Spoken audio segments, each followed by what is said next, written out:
Welcome to our book summary of Never Split the Difference by Chris Voss, a former FBI hostage negotiator who has used his expertise in high-stakes negotiations to help individuals and organizations alike. In this book, Voss shares his strategies and tactics for negotiating effectively, drawing on his experience in some of the most challenging negotiation scenarios. Join us as we explore the key insights and practical advice in this book, and learn how you can apply these strategies to your own negotiations, whether in business or in your personal life. The book is a practical guide to negotiation, based on Voss's experiences in high-pressure situations.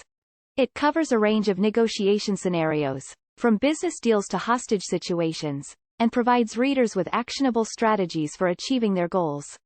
Chapter 1. The New Rules. In this chapter, Voss argues that traditional negotiation tactics, such as compromising and finding common ground, are often ineffective. Instead, he suggests that negotiators should focus on emotional intelligence and empathy to build trust and rapport with their counterparts. Voss introduces the concept of mirroring, which involves repeating the last few words of the other person's sentence to show that you're listening and to encourage them to continue speaking. Chapter 2. Be a mirror.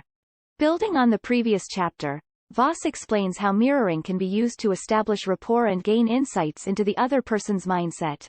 He also discusses the importance of tone of voice and body language in communication, and how subtle changes in these can affect the outcome of a negotiation.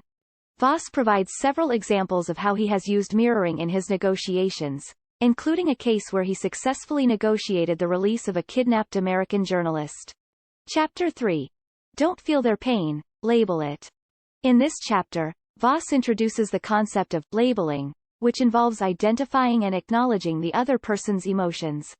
By doing so, the negotiator can diffuse negative emotions and build trust with the other party.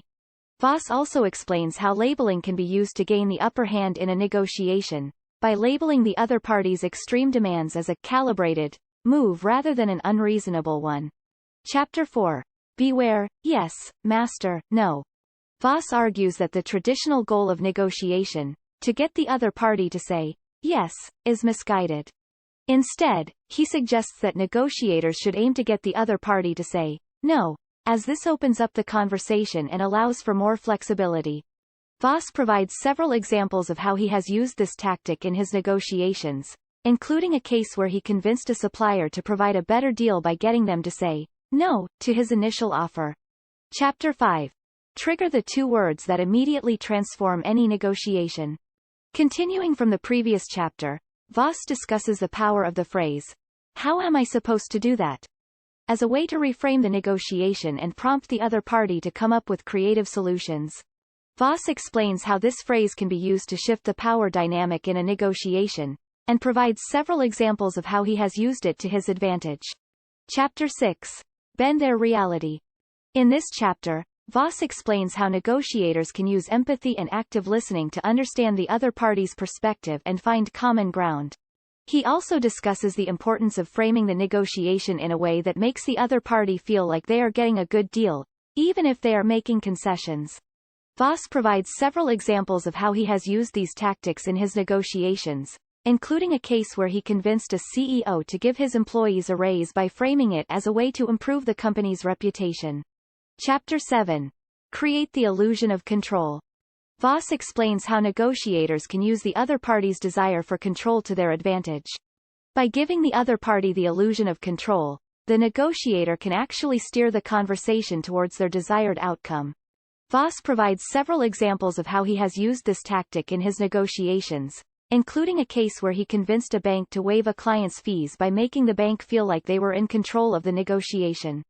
Voss also discusses the power of calibrated questions, which are open-ended questions that are designed to elicit specific information. By asking calibrated questions, the negotiator can guide the conversation and gain insight into the other party's goals and motivations. Voss provides several examples of how he has used calibrated questions in his negotiations, including a case where he used them to convince a kidnapper to release a hostage. Chapter 8. Guarantee execution. In this chapter, Voss stresses the importance of ensuring that any agreements made in the negotiation are actually carried out.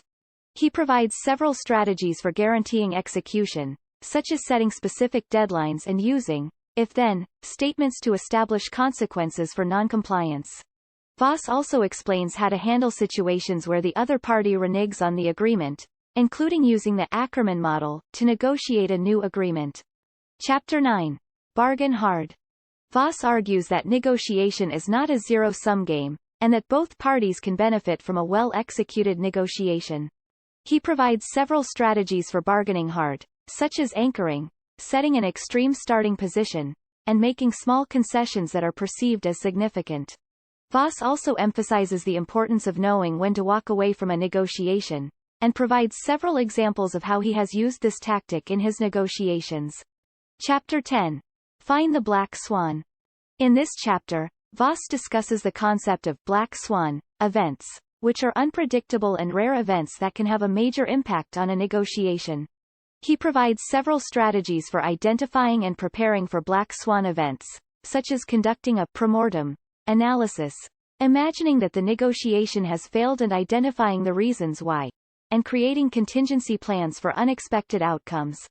Voss also provides several examples of how he has used these strategies in his negotiations. Chapter 11. Create a vision. Voss argues that negotiation is not just about getting what you want, but also about creating a vision for the future. He provides several strategies for creating a vision, such as emphasizing shared goals and values, and using stories and metaphors to convey a sense of purpose. Voss also emphasizes the importance of empathy in creating a vision, and provides several examples of how he has used this tactic in his negotiations. Chapter 12. One last thing. In the final chapter, Voss emphasizes the importance of continuous improvement in negotiation. He provides several strategies for improving negotiation skills, such as seeking out feedback, practicing active listening, and embracing discomfort. Voss also encourages readers to adopt a growth mindset, and to view negotiation as a skill that can be developed over time. In conclusion, Never Split the Difference provides readers with a wealth of practical advice and real-world examples for negotiating effectively. Voss's emphasis on active listening, empathy, and creating a sense of safety and trust in negotiations is particularly valuable, as is his emphasis on continuous improvement in negotiation skills. Overall, the book is a must-read for anyone looking to improve their negotiation skills, whether in business, personal, or other contexts. If you like this summary, then subscribe to my channel, and if you want to purchase this book, check out the link given in description box. Also check out the new designs on our store for unisex t-shirt, hoodie, sweatshirt, etc. I'll see you in the next book summary. Thanks for watching.